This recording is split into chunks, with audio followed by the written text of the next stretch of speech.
Welcome to the Great African Leadership Series, where we feature great inspirational speeches and quotes from African leaders. Afternoon by my very good friend Simfiwe Masiza, who has given me the opportunity to share my thoughts with you this afternoon. I take the view that this continent has had a glorious past and that this continent has had her trials and tribulations, but her better days are in the future. There are those who, when talking about Africa, are in the habit of dealing with Africa as if it were one monolithic block. They do not recognize that the beauty of Africa is in her diversity.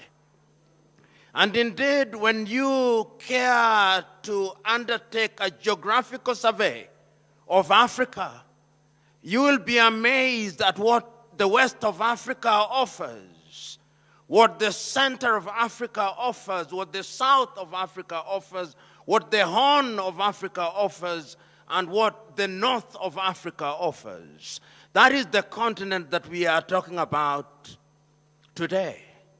And we are talking about her because she continues in many ways to punch below her weight.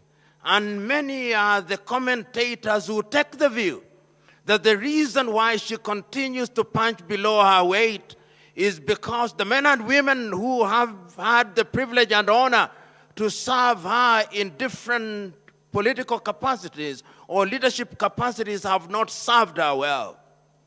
There may be merit in that assessment, but those who are quick to judge, those whose only claim to fame is that they are professional fault finders, must ask many questions before they judge and condemn Africa unfairly.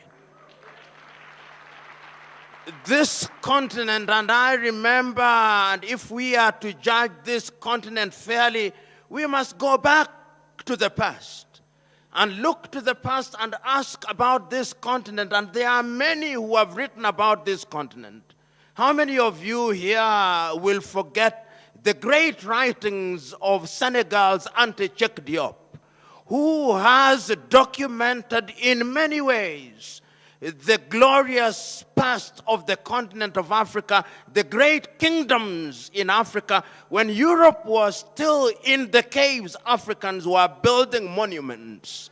If they were not building them in the Ashanti Empire, they were building them in Monomotapa here in Zimbabwe. And there is a sense in which all those have been consigned to the Museum of History. And those who look at Africa see Africa as a scar on the conscience of humanity, not remembering that they were themselves co-authors of Africa's misfortunes. We are the only continent and the only people in the world who have been commodified. How many of you will remember that agrarian Europe had to commodify Africa in order to realize our level of development? At one time in those early days, we will remember, even as we talk about leadership, that half of the population of this continent was taken away. If they were not taken away from Ghana, which they then christened Gold Coast, they were taken away from Angola. If they were not taken away from Angola, they were taken away from Mozambique. If they were not taken from Mozambique, they were taken from Senegal. If the Arabs were not taking us, the Europeans were taking us. If the Europeans in their different tribes were not conquering us, they were stealing from us. Those are the realities that we don't talk about when we talk about this continent. And you know, if one cares to judge the African continent, one must be historically conscious. And the question that we must ask ourselves, why is it that this continent finds ourselves in that space? If it is not Europe summoning us, it is the United States of America summoning us. everybody is in the business of summoning us.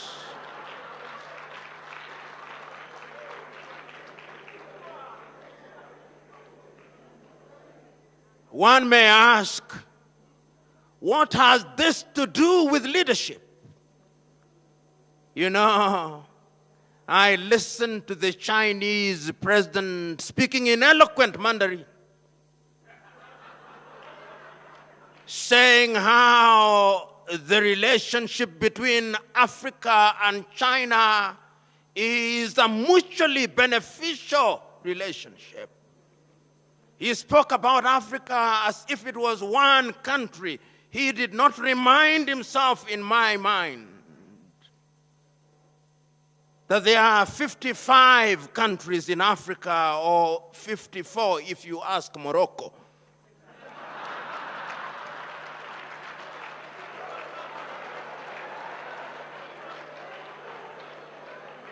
And I listened to the Chinese president specifically mentioning the Gambia and a few words on Sao Tome and Principe, that they were welcomed back to the world because they had renounced their relationship with Taiwan and they had now recognized the one China policy.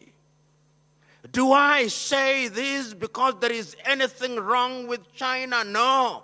I'm saying this because the Chinese are providing leadership for their people. They know exactly what they want for their people, and they are doing exactly what they want for their people for the benefit of their people. The question that I'm posing to us, do we know what we want for our people? Are we doing what we need for our people? And the answer is, I doubt. Why do I doubt? I doubt because at the end of the entire enterprise, the Chinese president said that he had given, or his government had given, 60 billion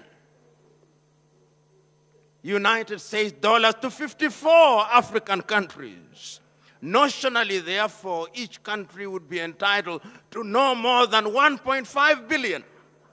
Half of the presidents who are present in China, each one of them, half of them, can produce 1.5 billion.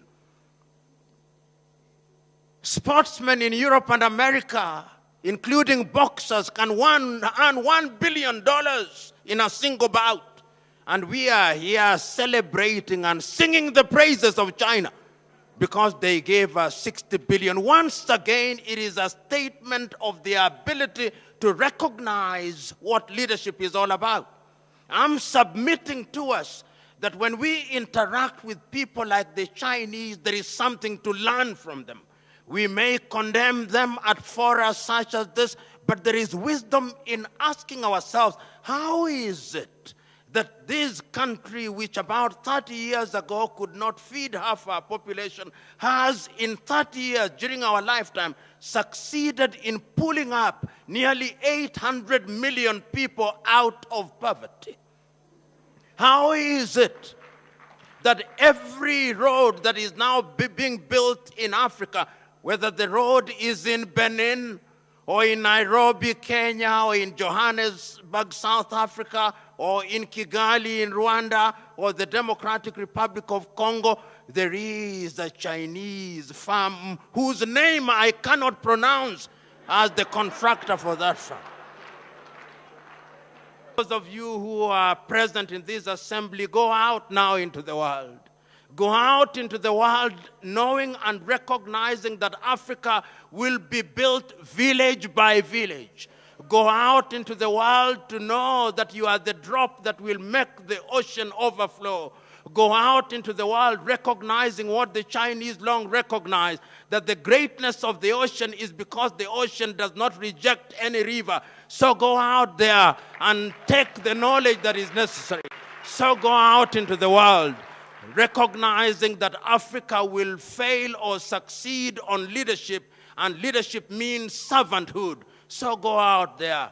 The world has seen too many comedians. The world now wants actors who will serve. Go out and be blessed. and share this video with friends and family to support the channel.